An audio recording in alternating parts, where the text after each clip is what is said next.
शिरोळ तालुक्यातील तेरवाड येथील गंगापूर उपनगरात शॉर्ट सर्किटमुळे आयुब युसुफ बेपारी यांच्या घराला लागलेल्या भीषण आगीची आमदार डॉक्टर राजेंद्र पाटील यड्रावकर यांनी गुरुवारी घटनास्थळी भेट देऊन पाहणी केली। यावेळी त्यांनी संबंधित विभागाच्या अधिकाऱ्यांना तातडीने पंचनामा करून शासनाकडून नुकसान भरपाई मिळण्यासाठी आवश्यक कारवाई करण्याचे निर्देश दिले। तसेच या कुटुंबाला 1 महिना पुरेल इतके धान्य आणि संसारोपयोगी भांड्याचा संच दिला।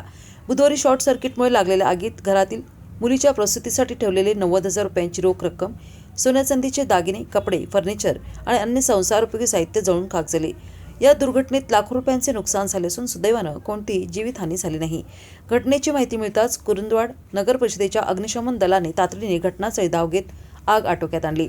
अग्निशमन कर्मचारी नितीन संकपाळ आणि हेमंत वायचळ यांनी प्रसंगावधान राखत घरातील गॅस सिलेंडर सुरक्षित बाहेर काढले। तसेच छतावरील पत्रे काढून पाण्याचा मारा करत आग नियंत्रणात आणल्याने शेजारील घरांचे संभाव्य नुकसान टळले होते।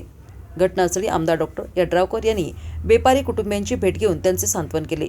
शासनाच्या सर्व नियमानुसार मदत मिळवून देण्यासाठी प्रशासनाने तातडीने प्रस्ताव सादर करावा असे निर्देश त्यांनी अधिकाऱ्यांना दिले। यावेळी शापगोंड पाटील, उमेश आवळे, बेपारी कुटुंबीय, प्रशासनाचे अधिकारी यांच्यासह ग्रामस्थ उपस्थित होते।